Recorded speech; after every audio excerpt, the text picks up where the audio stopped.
Assalamualaikum warahmatullahi wabarakatuh. Shalom, Om Swastiastu, Namo Buddhaya, Salam Kebajikan. Yang terhormat Bapak Dr. Nurmanza, SPD, MPD, selaku dosen pengampu mata kuliah umum Bahasa Indonesia dan selaku dosen yang menugaskan video ini. Selamat datang di video presentasi rangkuman materi Bahasa Indonesia. Saya Kriski Ardilalae dari program studi S1 Biologi dengan NPM F1D024065. Melalui video ini, saya akan menyajikan inti materi secara ringkas, jelas, dan terstruktur dari pertemuan pertama hingga pertemuan terakhir, yaitu pertemuan ke-15. Nah, saya ada pantun nih. Berlayar perahu menuju seberang, membawa ilmu dalam peti. Mari belajar dengan semangat terang. Bahasa Indonesia, jendela literasi. Yuk, mari kita simak bersama. Pada pertemuan yang pertama, kita mulai dari dasar yang paling penting. Apa sih sebenarnya bahasa Indonesia itu? Bahasa Indonesia adalah bahasa resmi negara kita, yang memiliki peran yang sangat penting sebagai alat pemersatu bangsa. Sejak diikrarkan dalam Sumpah Pemuda tahun 1928 dan diresmikan pasca kemerdekaan pada tahun 1945, bahasa ini telah menjadi simbol identitas nasional, lambang kebanggaan bangsa, serta sarana pengembangan ilmu dan budaya.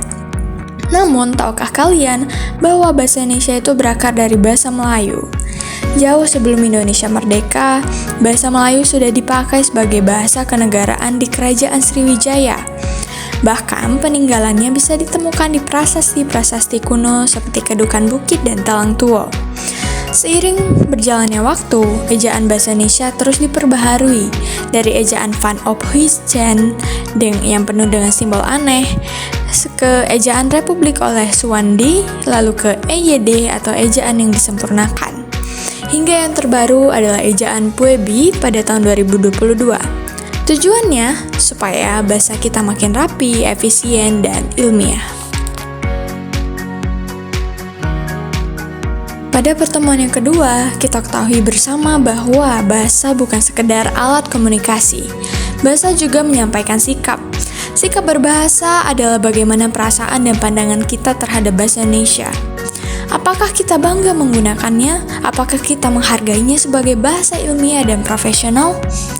Sikap positif terhadap bahasa Indonesia terlihat ketika kita cermat memilih kata, menyukai pembahasaan kebahasaan, dan mau belajar bila menemukan kekeliruan. Sebaliknya, sikap negatif muncul saat seseorang merasa keren karena menggunakan bahasa asing, namun justru mengabaikan kaidah bahasa Indonesia yang baik dan benar. Para ahli menyebutkan ada 3 ciri utama sikap bahasa. Yang pertama, kesetiaan pada bahasa sendiri. Yang kedua, kebanggaan karena menjadi identitas bangsa. Dan yang ketiga, kesadaran norma, yakni menggunakan bahasa secara santun dan tepat. Jadi, mari kita perkuat rasa cinta kita terhadap bahasa Indonesia karena bahasa adalah cermin bangsa. Pada pertemuan yang ketiga, kita akan membahas teks dalam kehidupan akademik. Saat memasuki dunia akademik, kita harus bisa membedakan antara teks sastra dan teks ilmiah.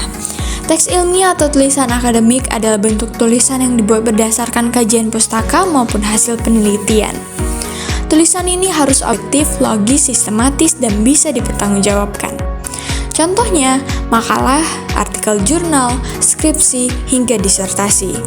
Tulisan ini disusun dengan struktur yang baku, mulai dari judul, abstrak, pendahuluan, metode, hasil pembahasan, hingga daftar pustaka. Setiap bagian punya fungsi penting untuk menyampaikan gagasan secara ilmiah.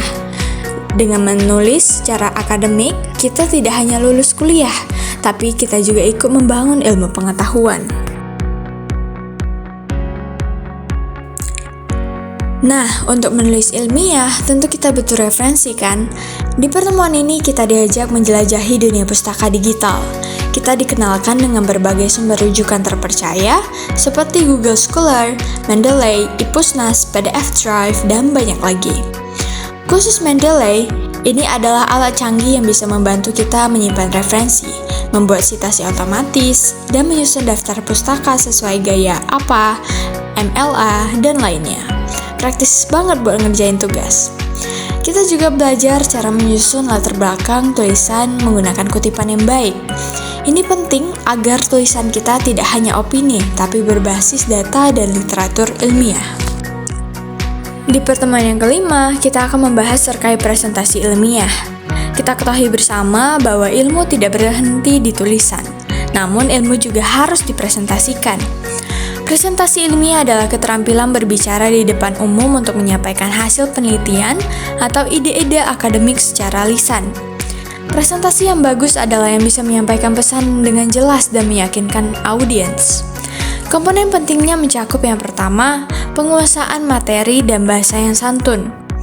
Media presentasi seperti PowerPoint atau Canva, bahasa tubuh dan suara yang meyakinkan, dan yang terakhir, manajemen waktu yang baik. Ingat bahwa presentasi bukan cuma soal bicara, tetapi soal menginspirasi. Pada pertemuan yang ke-6 dan yang ke-7, kita akan membahas terkait mendesain proposal kegiatan. Ini bukan sekedar tugas kuliah, tetapi juga bekal untuk dunia kerja dan organisasi. Proposal adalah rencana tertulis yang menjelaskan kegiatan yang ingin dilakukan, baik itu proyek sosial, bisnis, maupun riset. Struktur proposal yang baik meliputi judul yang singkat dan jelas, latar belakang, tujuan dan manfaat kegiatan, gambaran umum usaha, metode pelaksanaan, anggaran biaya, dan yang terakhir adalah jadwal kegiatan. Melalui praktik penyusunan proposal ini, kita diajak untuk mengamati kondisi lapangan, menyusun perencanaan, bekerja dalam tim hingga menyajikan hasilnya di depan publik. Ini adalah puncak dari seluruh rangkaian materi di mana kita menyatukan keterampilan membaca, menulis, berpikir kritis, dan berbicara secara ilmiah.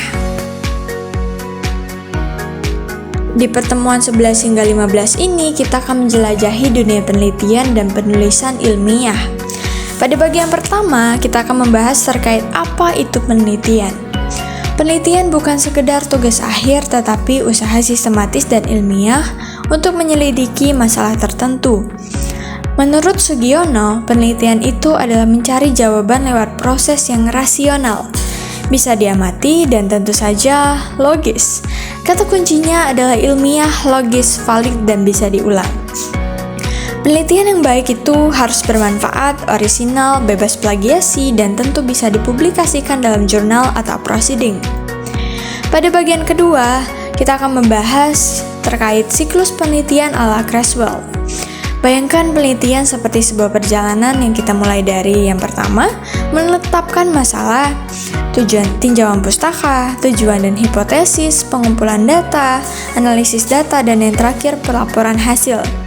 Setiap tahap harus dilakukan dengan teliti, jujur, dan sistematis. Pada bagian ketiga, kita akan membahas terkait metode penelitian. Kita punya 3 metode utama. Yang pertama, kuantitatif, yaitu untuk menguji teori, pakai angka, statistik, dan uji hipotesis.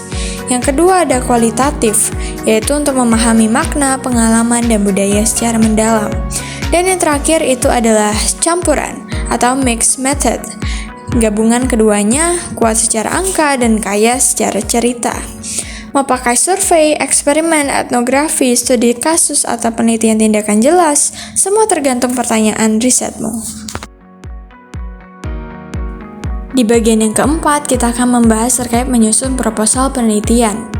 Proposal penelitian harus punya struktur yang jelas. Ada 3 bab utama. Yang pertama, pendahuluan yang mencakup latar belakang, rumusan masalah, tujuan, manfaat, dan definisi operasional. Bab yang kedua, yaitu kajian teori yang mencakup terkait teori yang relevan, penelitian terdahulu, dan kerangka berpikir.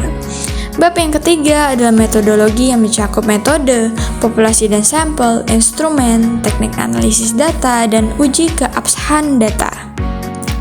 Untuk jenis penelitian yang berbeda seperti kualitatif, kuantitatif, atau pengembangan, struktur dan fokusnya sedikit bervariasi, tetapi intinya sama, yaitu jelas, runtut, dan dapat diuji.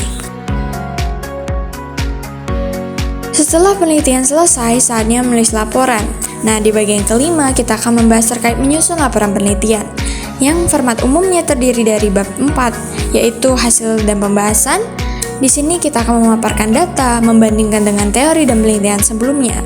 Bab 5 ada simpulan dan saran. Ini kita akan menyimpulkan hasil dan memberikan rekomendasi yang aplikatif. Yang terakhir itu adalah lampiran dan daftar pustaka. Kita lampirkan semua bukti, instrumen, dan referensi harus lengkap dan jelas. Nah, catat bahwa penulisan daftar pustaka bisa memakai gaya APA, MLA, Vancouver, and Chicago, dan lain-lain. Dan kita bisa memakai Mendeley untuk membantu menyusunnya secara otomatis. Di bagian ke-6 kita akan masuk terkait menulis artikel ilmiah. Artikel ilmiah itu adalah versi singkat tapi padat dari laporan penelitian. Format umumnya mencakup yang pertama, judul dan identitas penulis, abstrak maksimal 200 kata plus kata kunci, pendahuluan, landasan teori, metodologi penelitian, hasil dan pembahasan, kesimpulan dan saran, serta yang terakhir daftar pustaka. Penulisan artikel harus objektif, bahasa yang baku, dan mengikuti kaidah ilmiah. Dan jangan lupa bahwa kutipan harus jelas dan hindari plagiarisme. Bagian terakhir dalam pertemuan 11 hingga 15, kita membahas terkait teknik penulisan ilmiah. Apa saja sih yang harus diperhatikan dalam penulisan? Yang pertama itu adalah kutipan langsung. Tulis apa adanya dari sumber. Yang kedua, kutipan tidak langsung. Ini menulis ulang dengan bahasamu sendiri. Yang ketiga, catatan caki dan body note harus disesuaikan dengan gaya sitasi. Dan yang terakhir, format penulisan. Kita harus memperhatikan margin, font, ukuran kertas, dan semuanya harus sesuai standar. Dan jangan anggap remeh format, karena kerapian itu mencerminkan kredibilitas ilmiah kita. Penelitian dan penulisan artikel bukan cuma sekedar syarat kelulusan tetapi sumbangsimu untuk dunia pengetahuan. Semakin teliti kamu menulis, semakin besar dampak ilmiah yang kamu hasilkan.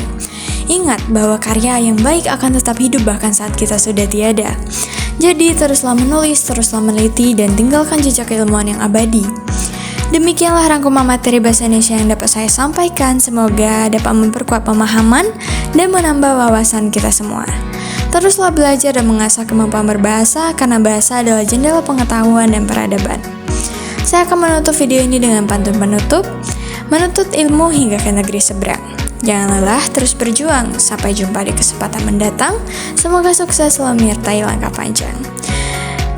Mohon maaf apabila terdapat kesalahan dalam penyampaian. Saya akhiri. Wassalamualaikum warahmatullahi wabarakatuh. Shalom, Om Swastiastu, Namo Buddhaya, salam kebajikan.